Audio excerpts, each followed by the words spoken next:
सुपतिपन्नो भगवतो सावक संघो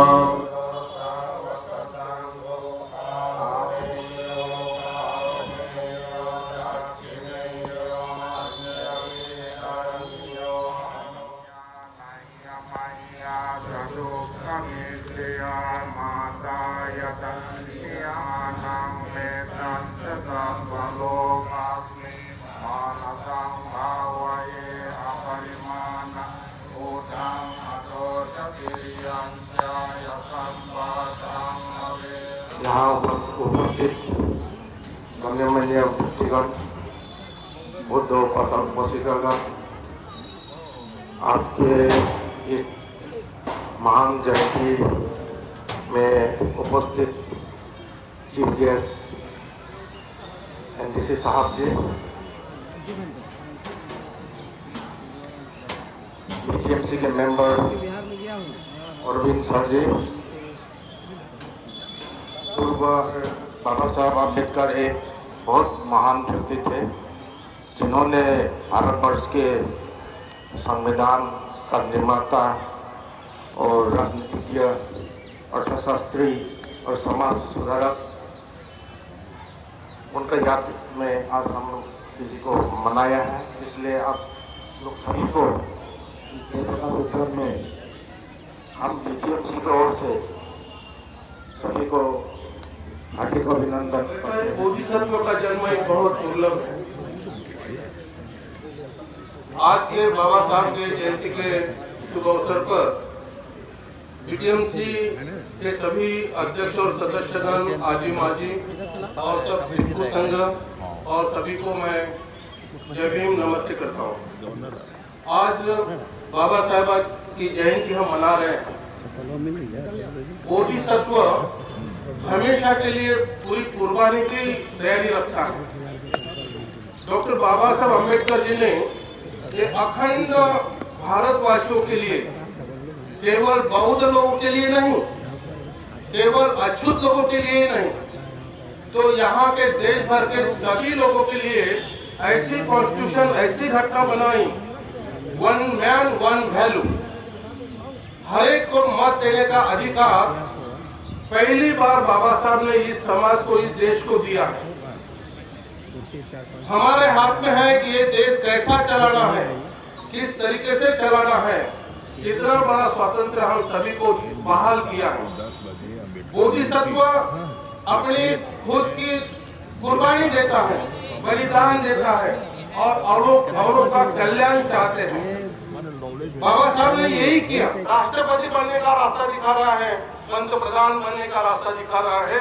उस बाबा साहब का हाथ हमेशा के लिए दिल्ली के और दिखाने जा रहा है। तो यहाँ महाबोधि विहार के पीछे में बाबा साहब है, कोई बड़ी बात नहीं, लेकिन वो जो अगर चौक में हो जाए तो मैं विनती करूंगा कि बहुत बड़ी बात हुई, आप साधुवाद देंगे। बहुत धन्यवाद, बहुत मंगल हो आप सभी को। बाबा साहब की जयंती की शुभकामनाएं। लेकिन बाबा साहब ने बुद्ध धर्म चुनने के पीछे जो उनका अवतार है वो रोमांचित करता है। वो क्या है कि जब हमको अपने भारत की धरती पर विकल्प स्वरूप समतावादी, समानतावादी एक धर्म उपलब्ध है, तो विदेशों से आयातित धर्मों को हम क्यों स्वीकार करें? ये एक बहुत बड़ा अवतार है भारत का। जरा सोचिए, अगर बाबा साहब मिशनरियों के साथ चले गए होते, इस्लाम के साथ चले गए होते, तो भारत की तस्वीर आज क्या हुई? इस बिंदु से बाबा साहब को बाबा साहब अम्बेडकर का जन्म हुआ और बाबा साहब अम्बेडकर का जन्म लेने के बाद उनको हम सब भली भांति अवगत है कि प्रारंभिक शिक्षा से लेकर करके उनकी राजनीतिक जीवन तक कितनी यातनाएं सहनी पड़ी, ये हम आपसे छूटी हुई नहीं है। अगर बाबा साहब अम्बेडकर उस सिद्धांत को अपनाए हुए होते या उस चीज को बाधाओं का व्यापार नहीं करते, उनके जो शोषण कर रहे थे, उनके समाज के लोग शोषक बने हुए थे, तो ऐसे लोगों के पीछे ही रहते थे। आज बाबा साहब अम्बेडकर बोधिसत्व नहीं कहलाते। कहने का मतलब है कि बाबा साहब का जो विचार था, आज हम सब नई पीढ़ी को अपनाने की जरूरत है। बाबा साहब ने इतने बड़े संविधान का निर्माण किया। उस सारे संविधान में देश के ऐसे कोई सी समस्या, ऐसी कोई सी मूल समस्याओं को उन्होंने नहीं छोड़ा, चाहे तो वह गरीबों का हक की बात हो, चाहे उच्च वर्ग के लोगों के हक की बात हो, सामंतवाद के लोगों के हक की बात हो, सभी को समानता के रूप में ला करके समानता का अधिकार देने का काम बाबा साहब ने किया। और धार्मिक क्षेत्र में भी उन्होंने जो हिंदू धर्म में काफी पाखंड था, अंधविश्वास था, उससे हट करके उन्होंने बौद्ध धर्म अपनाने का जो काम किया वह काबिल तारीफ रहा और इस देश और दुनिया को एक नई रोशनी देने का काम किया। और हम जानते हैं कि बाबा साहब अम्बेडकर एक बौद्ध का दूसरा बुद्ध है, जिन्होंने एक नए युग में इन्होंने जो पदार्पण किया, जो बुद्ध का सिद्धांत मर रहा था, जो यहाँ के लोगों ने मारने का कोशिश किया था, उसको जिंदा रखने का काम बाबा साहब अम्बेडकर ने किया। हम चाहते हैं कि बाबा साहब अम्बेडकर के विचारों को हमेशा जिंदा रखने के लिए सिर्फ जयंतियां मनाने की जरूरत नहीं है। बाबा साहब के विचारों को जिंदा रखने के लिए कॉलेज से लेकर करके, विश्वविद्यालय से लेकर करके सभी सामाजिक क्षेत्रों में उनकी प्रत्येक वर्ष ही नहीं, साल में 3 बार 4 बार जयंतियां मनानी चाहिए। और यह है कि बाबा साहब को कहीं सार्वजनिक जगह पर इनकी मूर्ति स्थापित होना चाहिए। मैं इसका समर्थन करता हूँ और नहीं तो सरकार से मांग करता हूँ कि इसी जगह को काट करके जयप्रकाश उद्यान से और बाबा साहब के नाम पर कर दिया जाए। धन्यवाद। आज भारत माँ का लाडला जो जन जन को जगाया, संविधान के रचयिता, आज हमें गर्व है उस ब्राह्मण व्यवस्था पर जिसे अम्बेडकर बनाया। आज गर्व से हम नाम लेकर के कहते हैं। साथ ही साथ उस महापुरुष को मैं कोटि कोटि चंदन वंदन अभिनंदन करते हुए भारत ऋणी रहेगा अम्बेडकर जी के प्रति, जो अभी अभी पूज्य भांते जी बड़ा हिस्सा गर्वित विषय पर रखे थे कि अगर अम्बेडकर जी नहीं होते तो हमसे बहुत बड़ा वर्ग टूट करके, चाहे तो मुस्लिम धर्म को स्वीकार करता या ईसाई धर्म का। आज उस सनातन पृथ्वी में हम हैं, उनको अभिनंदन वंदन करते हुए पूर्व वक्ता सारा विषय वस्तु रख दिए हैं। मैं इतना ही कह करके बात कर रहा हूँ। और सबसे बड़ी बात, बाबा भीमराव अंबेडकर साहब ने सिर्फ भारतीय संविधान का निर्माण नहीं किया, हम लोगों के मन में बाबा भीमराव अंबेडकर ने एक संविधान का प्रारूप बनाकर भेजा, प्रारूप बना दिया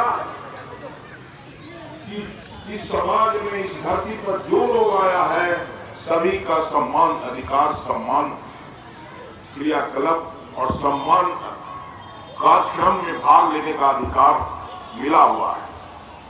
और हम लोग उसी को आगे बढ़ाने के दरमियान में बाबा भीमराव अंबेडकर की जयंती समारोह में उपस्थित, तो एक मन में एक सोच है कि आगे से बाबा भीमराव अंबेडकर पर एक सेमिनार हो।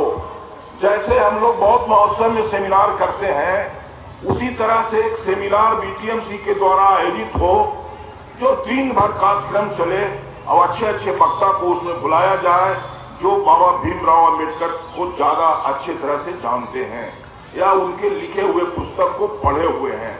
तो हम लोग आने वाला पीढ़ी जो है उसको बाबा भीमराव अंबेडकर से अवगत कराने का काम करेंगे। क्योंकि बिहार के विकास पुरुष आदरणीय मुख्यमंत्री नीतीश कुमार जी ने, शायद आप लोगों को जानकारी में भी आया होगा, साप्ताहिकी जयंती मनाने का कार्यक्रम जनता दल के साथियों को दिया है। सर्वप्रथम सभी को मेरा नमस्कार।